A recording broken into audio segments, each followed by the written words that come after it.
Novo livro do Apocalipse ou da Revelação, capítulo 128, título: O padre Luciano Guerra dá mais uma prova da mentira e do crime que Fátima é. 1. A entrevista é extensa, pelo menos se pensarmos que é conduzida por uma agência de notícias, no caso a Eclésia, da Igreja Católica. Mas muito maior é o ar triste e amargurado do entrevistado, bem visível na fotografia que acompanha a entrevista e também nas respostas, sem nenhum coração e sem qualquer substância, que o entrevistado dá ao profissional da agência que o procurou com perguntas, infelizmente quase nunca as que mais se impunham num momento destes e a um entrevistado destes. 35 anos como reitor do santuário mais triste e mais amargurado, mais deprimido e mais deprimente de Portugal, deixam fatalmente marcas no respectivo reitor, indeléveis marcas. As marcas da tristeza e da amargura, da depressão e do crime incruento. Mesmo num homem física e mentalmente resistente e persistente, como está provado que é o padre Luciano Guerra. 2. O seu ar de tristeza e de amargura não é de agora, muito menos é consequência dele ter sido obrigado, por força da idade, a deixar o cargo de reitor do santuário. Acompanha-o desde a infância, quando já então brincava preferencialmente sozinho. Ainda hoje, quando viaja, prefere fazê-lo sempre sozinho, e até conta às vezes que viaja ao estrangeiro. A cifra, na altura da entrevista, já ia em 117 viagens, o que até nem é uma cifra por aí além, para quem como ele esteve 35 anos à frente de um santuário reiteradamente publicitado em todo o mundo e visitado todos os anos, sobretudo por turistas estrangeiros, com destaque para os do turismo religioso sénior. 3. A famigerada imagem da Senhora de Fátima, que lá é idolatrada, já lhe terá batido há muito o recorde de viagens. Não que ela vá de viagem, que, como se sabe, para lá de ser cega, surda e muda, também é totalmente incapaz de sair do sítio onde alguém a deixar, nem que seja num contentor de lixo ou num velho gabetão de uma velha sacristia, de uma velha igreja que deixou de ter uso por falta de clientes. Outros a têm de levar aos ombros, ou à cabeça, ou debaixo do braço, ou dentro de um caixote, juntamente com roupas sujas e sapatos, ou mesmo com droga escondida, dentro daqueles cacos em forma de corpo de mulher. 4.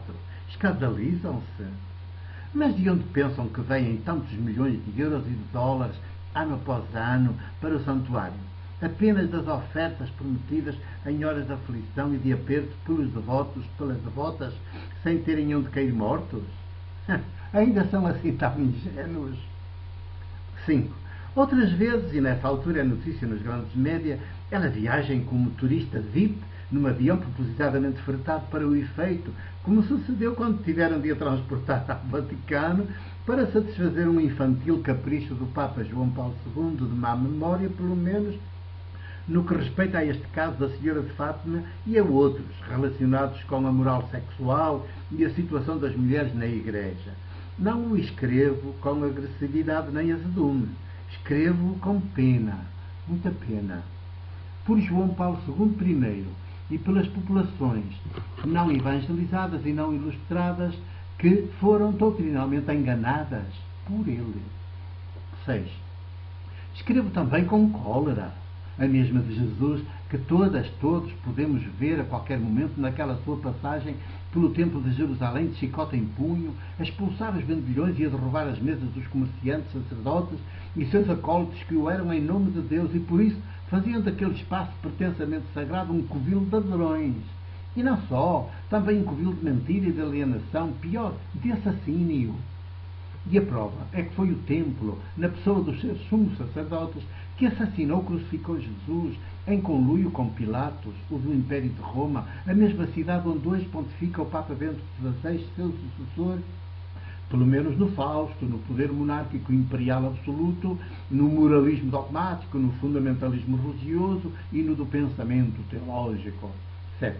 Li a entrevista de cabo a rabo e no final vi-me sem asas. vazio. As palavras são muitas, mas cheias de nada. O sopro ou o Espírito de Jesus não as atravessa. Não há nelas um pingo de teologia de Jesus, um pingo de Evangelho de Deus ou de Jesus, um pingo de entranhas de humanidade. Fala o que foi reitor durante longos 35 anos, mas sem nunca ter a lucidez e a audácia de ir à raiz da mentira e do crime que Fátima e a sua senhora cega, surda e muda são.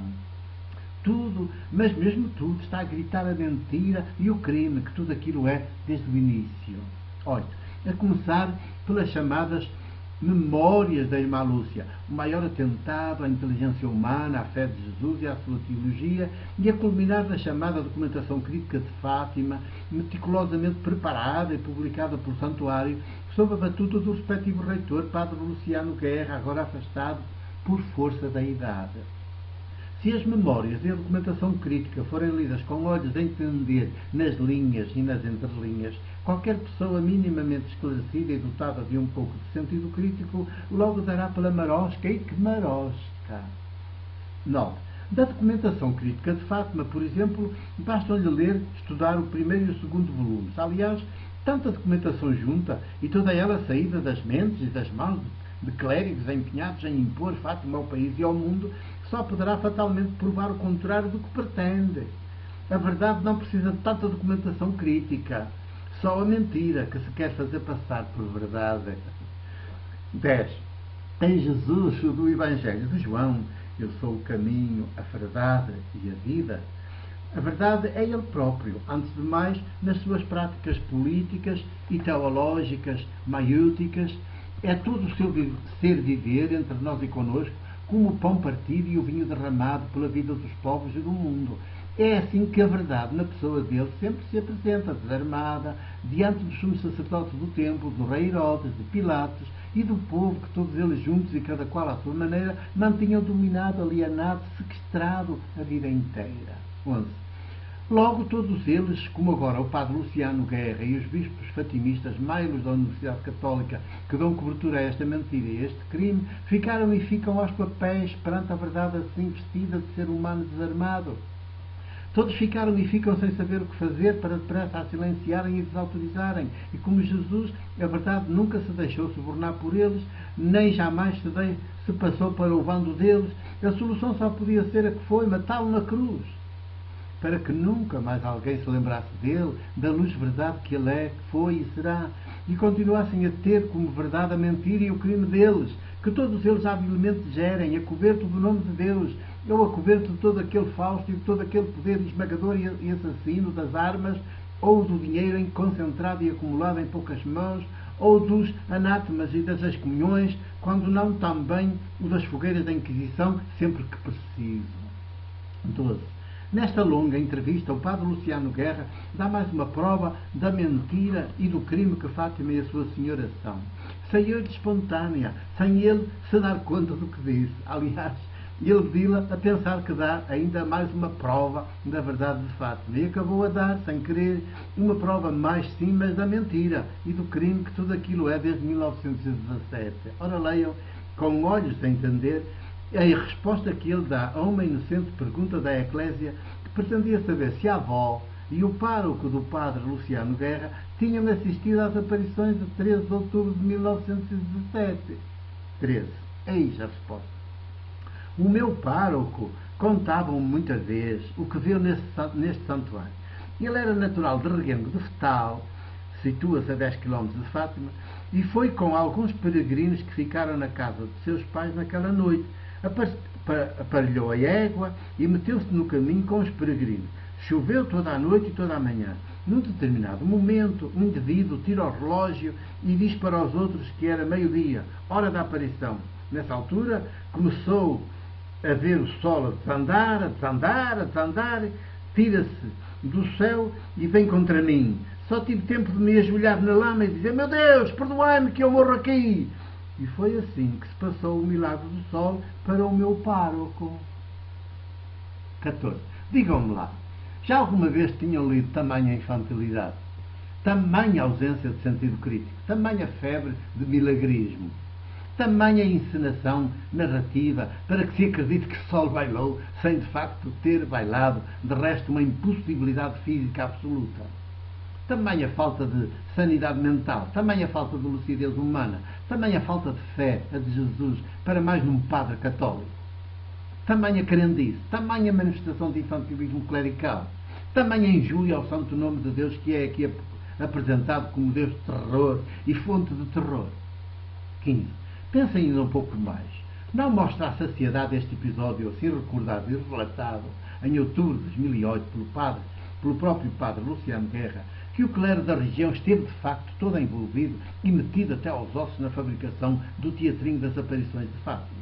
Que foi o clero, na pessoa de algum ou alguns dos seus membros, quem escreveu o guião, escolheu os pequenos atores, as datas, o período de maio a outubro, em que tudo seria levado à cena no monte, propriedade dos pais da atora principal, e depois de tudo consumado ainda apareceu a esfregar as mãos de satisfação quando viu que a abençoada pneumónica matou providencialmente os dois atores mais novinhos, por sinal irmão de sangue, e assim, livres destes dois, eles saberiam muito bem o que fazer com a única atriz sobrevivente, para aquela que nunca mais pudesse saber a verdade do que se tinha de facto passado, muito menos a pudesse desvendar às populações sempre predispostas a ver milagres e prodígios em todos os fenómenos que na sua ignorância científica não sabem explicar. 16. Não fica aqui definitivamente claro que foi o clero da região, ora a dirigir as operações, ora infiltrado entre agentes que viviam sob o terror da Primeira Guerra Mundial, da ignorância, do analfabetismo, da crendice, da insegurança, da treva mental e até física. Não havia luz elétrica nas casas, muito menos nos caminhos e nos carreiros, das catequeses e das pregações terroristas dos padres da chamada Santa Missão, todas elas fundadas sobre o mais desgraçado dos livros editados em Portugal, que dá pelo nome de missão abreviada do padre Manuel do Couto, capelão de freiras do Nordeste transmontano, que tudo inventou, montou, simulou, manipulou e impôs ao país e ao mundo, nomeadamente depois que o Salazar, da sua estimação, tomou as rédeas do governo do país e era unha e carne com o cardeal Cerejeira. 17. Quem ainda não sabe que o Cónigo Formigão é o cérebro de toda esta mentira e deste crime, logo em 1917, com a Fátima I, e depois a partir de 1935 com a Fátima II, a das memórias da irmã Lúcia, mentira e crime, que todos estes anos depois atingiram as proporções que hoje vemos, ao ponto de nos parecer impossível algum dia virem a ser desmascarados e derrubados. Pois é, mas saibam que tudo isto, tal como sucedeu outrora ao templo de Jerusalém, que viu ladrões e de assassínio, não ficará pedra sobre pedra. E esta entrevista do padre Luciano Guerra, dada na hora da sua despedida do reitor do Santuário da Nossa Vergonha, ajudou, sem ele querer, a apressar o dia de toda essa derrocada. 18. Alegrem-se, pois, comigo. Porque sempre que o império da mentira e do crime, como é hoje Fátima com a sua famigerada senhora, está à beira de cair, os pobres e os povos, suas vítimas, saem para a rua a cantar e a bailar. Cantemos e bailemos desde já, e veremos Maria, a do cântico do Magnificat, cantar e bailar também connosco, assim como Deus viu, que segundo esse mesmo cântico, derruba os poderosos dos seus tronos e levanta os humilhados por eles, enche de bens os esfomeados e manda de mãos a abanar os ricos que os roubaram e empobreceram. Por mim, há anos e anos que canto e bailo. 2008, outubro 15. O meu abraço e o meu beijo de presbítero da Igreja do Porto.